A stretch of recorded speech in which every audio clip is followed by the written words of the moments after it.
What's going on, everybody? You found Bottom Tier Collector. I'm your host, Bearded One.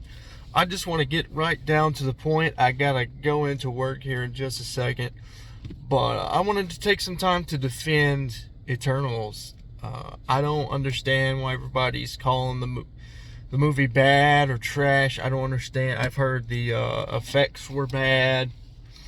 I will accept one criticism. It is a fair criticism about the movie being slow. I didn't feel like the movie was slow, but I feel like my tastes are different than a lot of people. In a video I've either uploaded before or after this one, depending on how I feel, I talked about the MCU and my feelings about the MCU and why certain movies were placed where they're at in my MCU ranking list. And I just don't care about the flagship tent poles of the Marvel Universe. Your Captain America, or your Iron Man, Thor. I like Thor, but I don't like him enough to read the comics per se. Yeah, I don't need spandex and capes all the time in a comic book movie. I really enjoyed Eternals. Was it slow? For some people, for me, not. And the reason why it wasn't, when I was a kid, I fell in love with the live action adaptation of The Odyssey.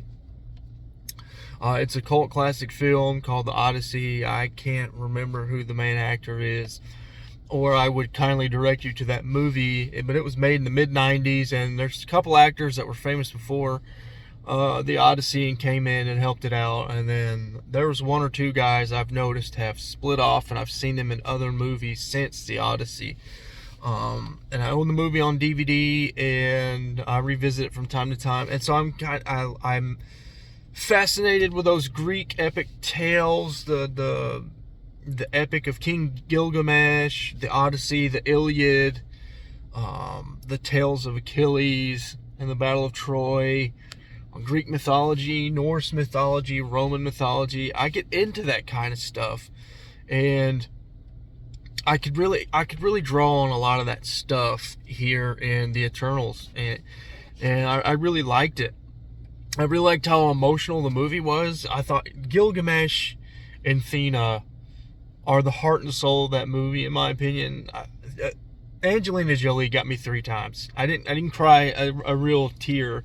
But I teared up. I got emotional. I felt I had an emotional response to Athena, Angelina Jolie's acting, about 3 or 4 times in that movie. She was excellent in that movie, and then everybody else I thought was unique in their own way. The character I thought was the least interesting was Kingo, but even he had his own role in the movie. He was comedic relief. He was funny, and I actually laughed at him. I didn't like scoff like, here's the guy coming to your token comedic relief guy. No, I actually enjoyed it. I could also draw from The Watchmen, which is unique. I was thinking about this on the way to work. I've listened to a couple of Neil Gaiman interviews recently. Gaiman, I don't know how to say his last name correctly, but he talked about being friends with Alan Moore early on in his career, and I think Alan Moore helped him get on at DC. I could be wrong, but I do know there was a lot of corresponding between Neil and Alan in the 80s. When Neil was coming to America, I think Neil was inspired by Alan Moore early on as well in his career. And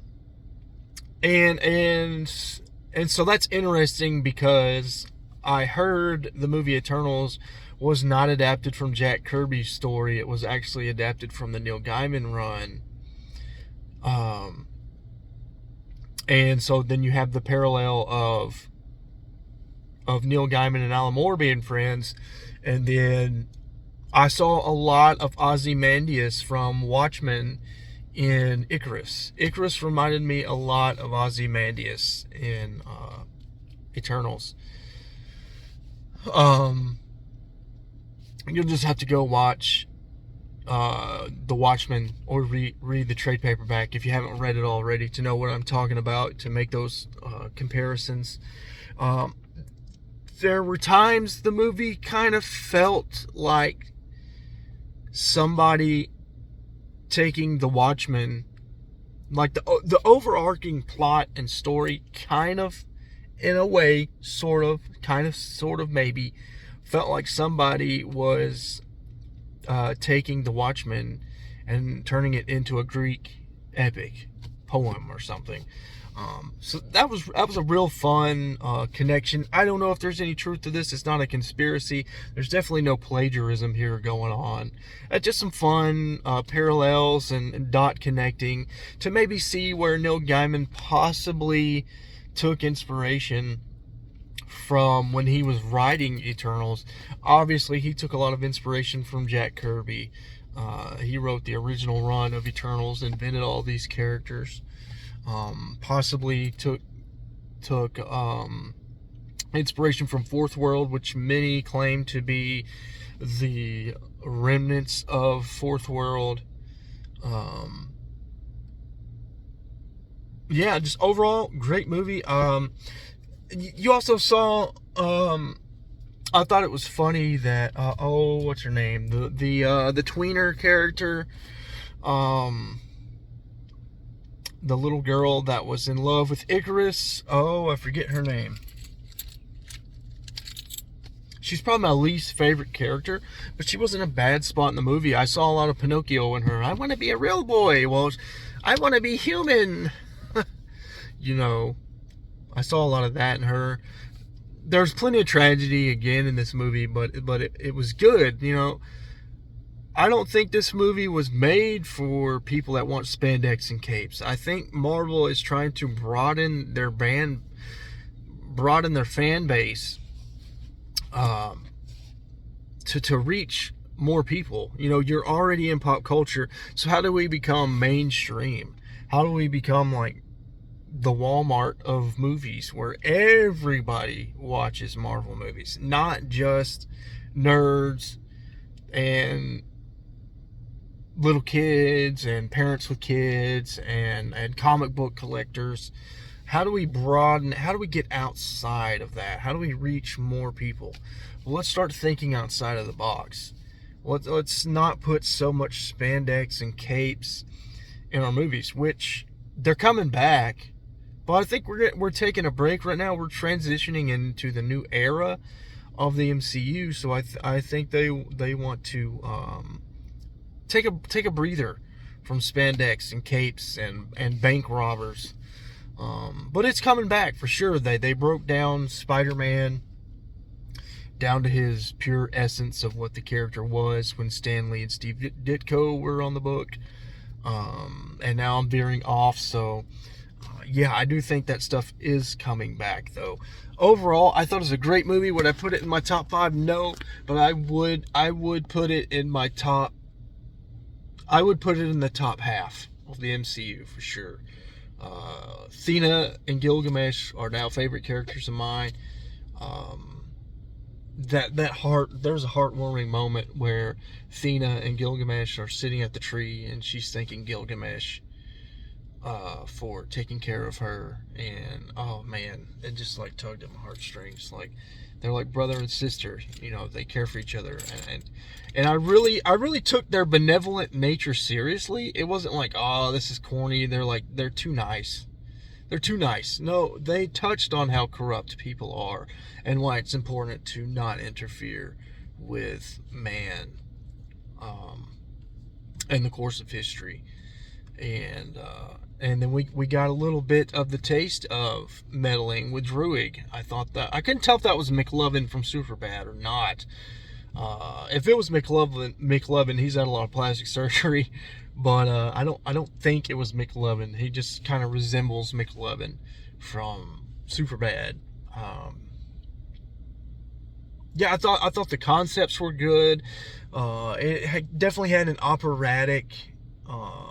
I felt the grandeur of the story. I thought it was interesting that they used certain points in time that aren't, like, they didn't go to the American Revolution or the American Civil War or the Bolshevik Revolution or the French Revolution, or, you know, they didn't go to these mainstream taught in history book events in history. They went a little deeper in history, and I liked that. I liked that they went to Babylon and that Central or South American place that I'm not familiar with. I learned a thing or two, and I wonder how accurate some of those events were that they went to.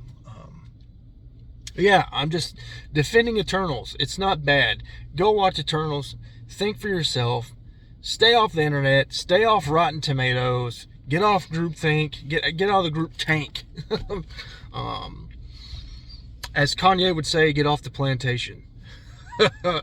I'm gonna stop here before I say too much controversial stuff and lose subscribers over it. If you watched this little talking head video in my car, thank you for putting up with this bottom tier effort to defend a great movie. Until next time, guys.